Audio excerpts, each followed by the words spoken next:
வணக்கம் மக்களே. நம்ம கார்த்திக் கதையில February 17 என்ன நடக்க போகுது அப்படிங்கறத பத்தி தாங்க இந்த வீடியோல இப்ப நம்ம பார்க்க போறோம். இந்த வீடியோவுக்கு மறக்காம லைக் பண்ணிக்கோங்க. நீங்க லைக் பண்றது தான் எங்களுக்கு அடுத்து வீடியோ போடுறதுக்கு ரொம்பவே இன்ட்ரெஸ்டிங்கா இருக்கும். சோ என்ன நடக்குது அப்படின்னு பாத்துக்கிட்டீங்கன்னா, நம்ம ஹீரோ இருக்காருல்ல, அவர் வழக்கம் போல வில்லிக்கிட்ட, சரி என்ன இப்படியே வேடிக்கை பார்த்துக்கிட்டு இருக்கீங்க, நீங்க சுத்தம் பண்ண வேண்டிய இடம் இருக்குல்ல, வாங்க அப்படின்னு சொன்னதும் அதுக்கு வில்லி சொல்றாங்க, இங்க பாருடா, இன்னைக்கு அக்கா வரட்டும், அக்கா வந்த பிறகு உனக்கு ஒரு முடிவு கட்டுறேன். அப்ப ஹீரோ சொல்றாரு, அதை அப்புறம் பாத்துக்கலாம், அம்மாவோட இடத்த கிளீன் பண்ணி அதுல விளக்கு போறேன் அப்படின்னு சொன்னீங்க, நீங்க வருவீங்க அப்படின்னு 10 நாள் ஆளே இல்ல, நீங்க வந்து அந்த இடத்த கிளீன் பண்ணி இப்ப அந்த இடத்துல விளக்கு போட போறீங்களா இல்லையா அப்படின்னு கேக்குறாங்க. இது கேட்டதும் வில்லி சொல்றாங்க, இங்க பாரு, இருந்தாலும் நீ ரொம்ப ஆடுற, கண்டிப்பா உனக்கு ஒரு முடிவு கட்டாம விட மாட்டேன்.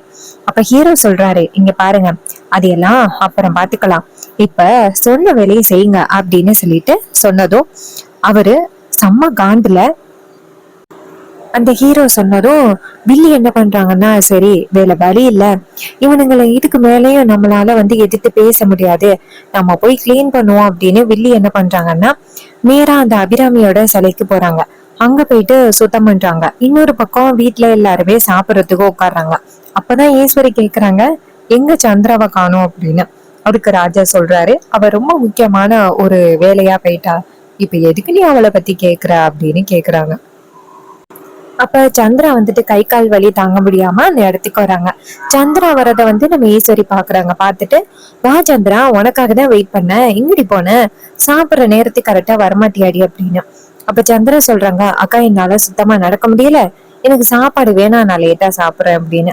அதுக்கு ஈஸ்வரி கேக்குறாங்க, என்னடி லேட்டா சாப்பிடுறேன்னு சொல்ற, எங்க பாரு, ஒழுங்கா நேரத்துக்கு சாப்பிடுறது இல்லையா அப்படின்னு சொல்ல, அதுக்கு வில்லி சொல்றாங்க, ஆமா, நான் சாப்பிடாம தான் கிடைக்கேன் போ அப்படின்னு சொல்ல, ஈஸ்வரி கேக்குறாங்க, ஏண்டி இப்படி கோவத்தோட பேசுற, என்னாச்சு அப்படின்னு. அதுக்கு மயிலு சொல்றாரு, இல்ல பெரியத்த, சின்னத்த ரொம்ப சூப்பரா வேலை பார்த்திருக்காங்க, அதனாலதான் அவங்க ரொம்ப சோகத்தோட பேசுறாங்க. ஈஸ்வரி கேக்குறாங்க, என்னது சந்திரா வேலை பார்த்தாளா, சந்திரா எங்கடி வேலை பார்த்த அப்படின்னு. அதுக்கு வில்லி சொல்றாங்க, அக்கா உனக்கு தெரியாதா என்ன, சவால்ல நான் தோத்து போனா என்ன நடக்கும் அப்படின்னு உனக்கு தெரியாதா, அந்த சவால்ல நான் தோத்து போனதுனால நான் அந்த இடத்துல அந்த அபிராமியோட இடத்துக்கு போயிட்டு சுத்தம் பண்ணி டெய்லி கோலம் போட்டுட்டு வரனே, அது உனக்கு தெரியாதா, நீ அந்த சிலைய திறந்து வைக்க வரமாட்ட அப்படின்னு நான் சவால் விட்டேன், கடைசியில என் அக்காவே எனக்கு ஆப்பு வச்சுட்டால, அதனாலதான் டெய்லி போயிட்டு அந்த இடத்துல கூட்டி கோலம் போட்டு விளக்கு கொளுத்திட்டு வர்றேன், இது உனக்கு பெரிய விஷயமாவே இல்லையேக்கா. இது கேட்டதும் ஈஸ்வரி சொல்றாங்க, இங்க பாருடி, நான் போக மாட்டேன் அப்படின்னு தான் நினைச்சேன், கடைசி நேரத்துல அந்த அமைச்சர் வந்து என்ன கூப்பிடுவாங்க அப்படின்னு நான் எதிர்பார்க்கல, அவங்க கூப்பிட்டதுனாலதான் நான் வந்தனே தவிர்த்து மத்தபடி எனக்கு அங்க போகணும் அப்படின்னு கொஞ்சம் கூட விருப்பமே இல்லை அப்படின்னு. அப்ப மயிலு சொல்றாரு, அத்தை, சின்னத்தை இப்படி சவால் விட்டதுக்கு அவங்க அனுபவிச்சுதான் ஆகணும் அப்படின்னு. இதை கேட்டு, என்னடா உன் இஷ்டத்துக்கு பேசுறியா, இந்த வீட்டுல நீ என்ன நிலைமையில இருக்கிற அப்படின்னு எங்களுக்கு தெரியாதுன்னு நினைச்சிட்டு இருக்கியா, இந்த வீட்டுல ஒரு தொழிலும் இல்லாம ஓசி சோறு சாப்பிட்டுக்கிட்டு இருக்கிறதுன்னு பார்த்தா நீதான். இந்த வீட்டுல அக்காவோட பொண்ணுங்க, அக்கா பெத்த பொண்ணுங்க உட்காந்து சாப்பிடலாம், ஆனா நீ இந்த வீட்டுல என்ன அதிகாரத்தோட இருக்கிற, ஒரு வேலையும் தெரியாது, இத்தனை நாள் இந்த வீட்டுல ஓசி சோறு தான் சாப்பிட்டுக்கிட்டு இருக்கிற, ஆனா நீ என்ன வந்து கிண்டல் பண்ணி பேசுறியா, உனக்கு எவ்வளவு தைரியம் இருந்தா நீ பேசுவ அப்படின்னு சொல்லி கேக்குறாங்க. இது கேட்டதும் செம்ம காண்டாகுது நம்ம மயிலுக்கு, ரொம்ப அதிர்ச்சி ஆகுறாரு. ராஜா டென்ஷன் ஆகி எந்திரிச்சு, ஏய் என்னடி பேசுற அப்படின்னு கேட்க, அப்ப வில்லி சொல்றாங்க, நான் சொல்றது உண்மைதானே, இந்த வீட்டுல இவன் ஓசி சோறு தானே சாப்பிட்டுக்கிட்டு இருக்கான் அப்படின்னு. இதை கேட்டதும் ராஜா செம்ம டென்ஷன் ஆகுறாரு.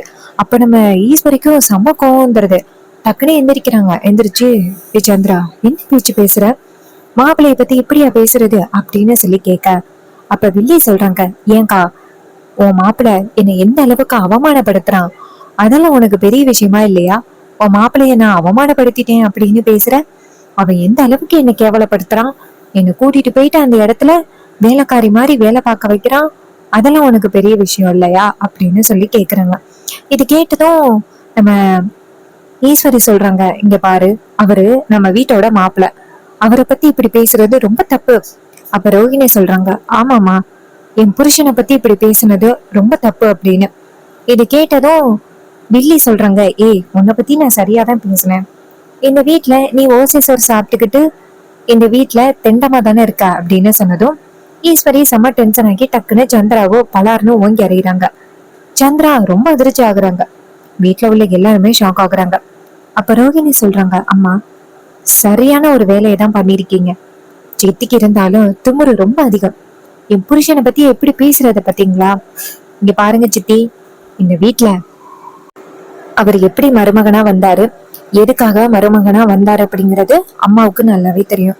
அம்மா வந்து எப்படி மாப்பிள்ளை பார்த்தாங்க, இந்த வீட்டோட மாப்பிள்ளையா இருக்கணும், தான் சொல்றதை கேட்கணும் அப்படின்னு பார்த்துதானே அம்மா மாப்பிள்ளை பார்த்தாங்க. இப்ப வந்துட்டு அவர் வேலைக்கு போகல அப்படி இப்படின்னு சொல்லி அவமானப்படுத்துறீங்க. இதெல்லாம் கொஞ்சம் கூட நியாயமே இல்லை. அப்ப நம்ம ராஜா சொல்றாரு, இங்க பாருமா ரோகிணி, மாப்பிள்ளைய பத்தி அப்படி அந்த சந்திரா பேசுனதுக்கு நான் மன்னிப்பு கேட்டுக்கிறேன். அப்ப மயில சொல்றாரு, ஐயோ மாமா, நீங்க ஏன் மன்னிப்பு கேக்குறீங்க? ஒரு வகையில சின்னத்தை சொல்றது சரிதானே. இந்த வீட்ல நான் ஓசேஸ்வர் சாப்பிட்டுக்கிட்டு தானே இருக்கேன் அப்படின்னு சொல்லிட்டு மயிலு ரொம்ப சோகமா சாப்பாட்டுல இருந்து எந்திரிச்சு அந்த இடத்துல இருந்து போறாரு. இத பார்த்துட்டு நம்ம ஹீரோக்கு ரொம்ப சோகமா இருக்கு. இவ்வளவு தைரியம் இருந்தா அவங்க இப்படி பேசுவாங்க அப்படின்னு.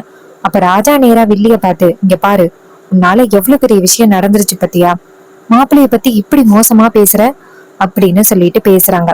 அப்ப வில்லி சொல்றாங்க, நான் சரியாதான் பேசினேன். அவன் இந்த வீட்டுல ஓசி சோறு தானே சாப்பிட்டுக்கிட்டு இருக்கான். அவன் ஓசி சோறு சாப்பிட்டுக்கிட்டு என்னையவே கிண்டல் பண்ணி பேசுறான்னு, அதனாலதான் நான் அவன் பேசினேன் அப்படின்னு. இதை கேட்டதும் ராஜா சொல்றாரு, உன்னையெல்லாம் திருத்தவே முடியாது ஈஸ்வரி. இருந்தாலும் உன் தங்கச்சிக்கு நீ ரொம்பதான் வந்துட்டு இடம் கொடுத்து வச்சிருக்க அப்படின்னு சொல்லிட்டு செம்ம காண்டுல அந்த இடத்துல இருந்து போறாரு. அப்ப நம்ம ரேவதி சொல்றாங்க, அம்மா சித்தி இப்படி பேசுறாங்க, எல்லாத்துக்கும் நீங்க இப்படி அமைதியா இருப்பீங்க அப்படின்னு நான் கொஞ்சம் கூட எதிர்பார்க்கவே இல்லை. பாத்தீங்களா அவர் எவ்வளவு சோகமா போறாரு அப்படின்னு. அவர் இந்த வீட்டுக்காகவும் உங்களுக்காகவும் எவ்வளவு பண்ணிருக்காரு அப்படின்னு உங்களுக்கு தெரியுமா தெரியாதா? நீங்க சொல்ற வேலை எல்லாத்தையுமே அவர் செஞ்சாரு. ஆனா கடைசியில போயிட்டு அவரை நீங்க இப்படி அவமானப்படுத்துவீங்க அப்படின்னு நான் கொஞ்சம் கூட எதிர்பார்க்கவே இல்லை. பாத்தியா அவர் எவ்வளவு சோகத்தோட போறாரு அப்படின்னு. ரோகிணி அக்காவையும் நீ சேர்த்து அவமானப்படுத்தின மாதிரி ஆகிருச்சு அப்படின்னு சொல்லிட்டு ரேவதியும் சாப்பிடாம அந்த இடத்துல இருந்து போறாங்க. அப்ப வில்லி நேரம் அவங்க அக்காவை பார்த்து, அக்கா இது எல்லாமே இப்படிதான்க்கா, என்னைக்கே அந்த டிரைவர் பையன் வந்தானோ அன்னையில இருந்து நீ பேசுறது எல்லாமே அவங்களுக்கு தப்பாதான் தெரியுது. இது எல்லாத்தையும் கேட்டதும் ஈஸ்வரி சொல்றாங்க, சந்திரா இருந்தாலும் நீ அப்படி பேசினது ரொம்ப தப்பு.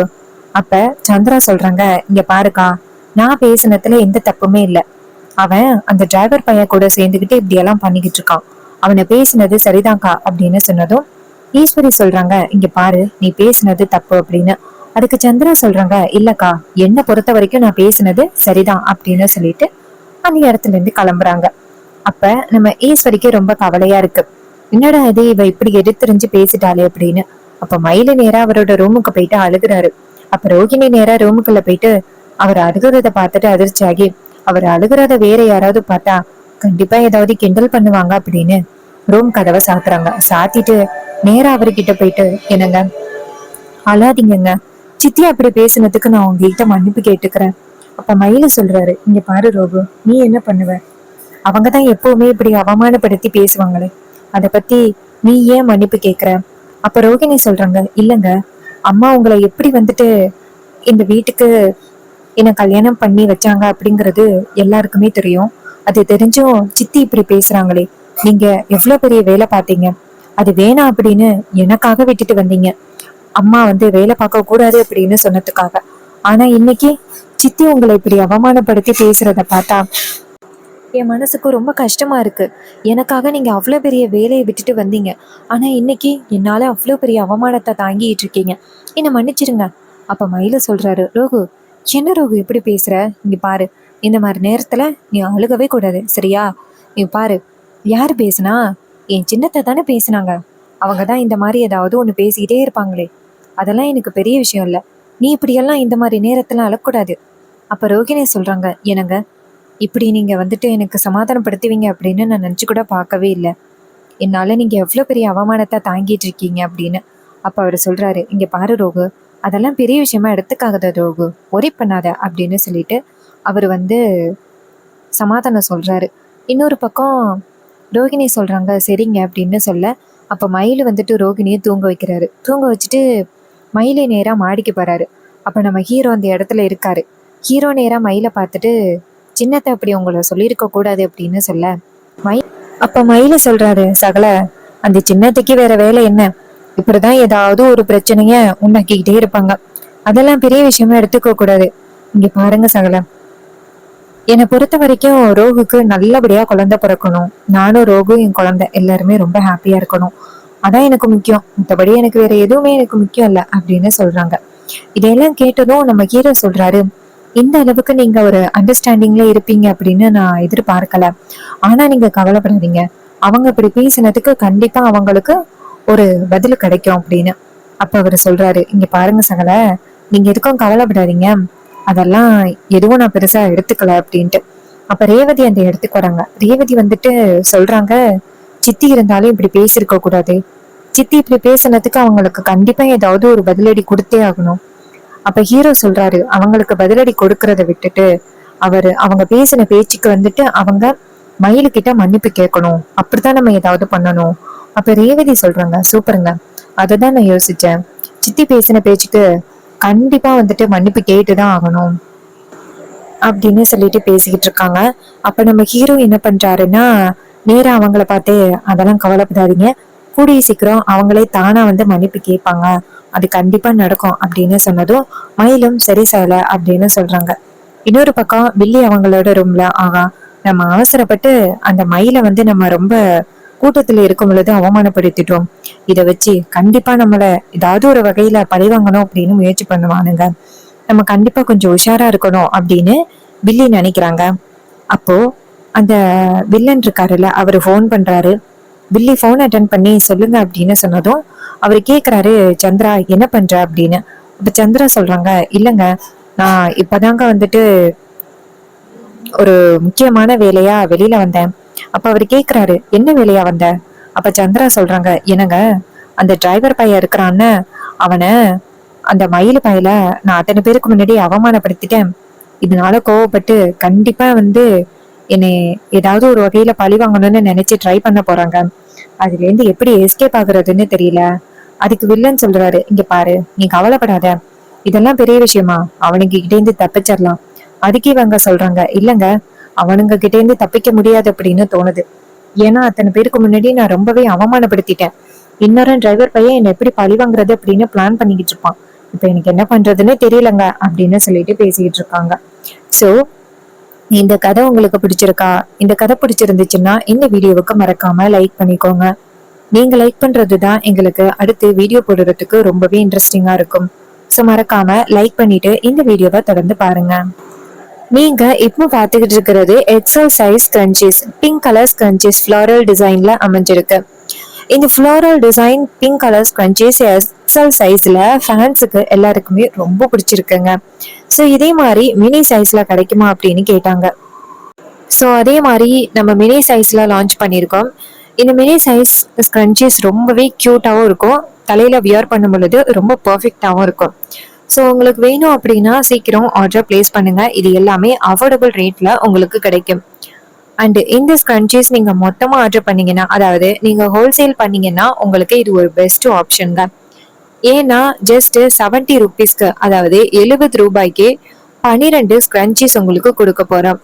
ஸோ ஒரு ஸ்க்ரன்ச்சி அப்படின்னு கணக்கு பண்ணி பார்த்தீங்கன்னா ஒரு 6 ரூபாய்க்கோ 5 ரூபாய்க்கோ தான் நாங்கள் கொடுக்குறோம். இந்த ஸ்க்ரன்ச்சீஸை நீங்க கண்டிப்பா 15 ரூபாயிலேருந்து 20 ரூபாய் வரைக்கும் சேல் பண்ணலாம்.